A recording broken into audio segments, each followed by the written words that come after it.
Andy Rooney. Not many people in this world are as lucky as I've been. When I was in high school, I had an English teacher who told me I was a good writer, so I set out to become a writer myself. I've made my living as a writer for 70 years now. Been pretty good. During World War II, I wrote for the Army newspaper, The Stars and Stripes.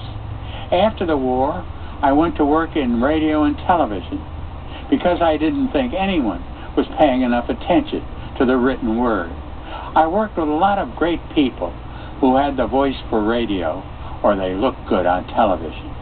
But someone had to write what they said, and that was me. When I went on television, it was as a writer.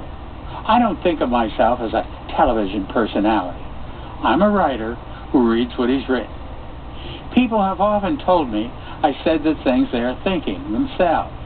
I probably haven't said anything here that you didn't already know or have already thought. That's what a writer does. There aren't too many original thoughts in the world. A writer's job is to tell the truth. I believe that if all the truth were known about everything in the world, it would be a better place to live. I know I've been terribly wrong sometimes, but I think I've been right more often than I've been wrong. I may have given the impression that I don't care what anyone else thinks, but I do care. I care a lot. I have always hoped that people will like what I've written. Being liked is nice, but it's not my intent.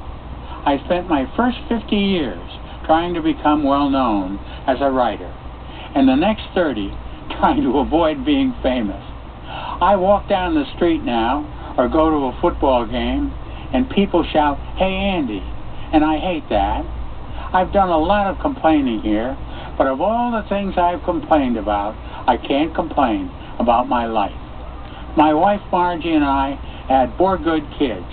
Now there are grandchildren. I have 2 great-grandchildren, although they're a little young for me to know how great they are. And all this time, I've been paid to say what is on my mind on television. You don't get any luckier in life than that. This is a moment I've dreaded.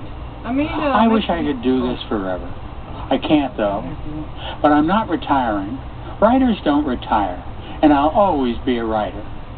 A lot of you have sent me wonderful letters and said good things to me when you meet me in the street. I wasn't always gracious about it. It's hard to accept being liked.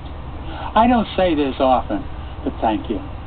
Although, if you do see me in a restaurant, please, just let me eat my dinner. I'm Morley Safer. We'll be back next week with another edition of 60 Minutes.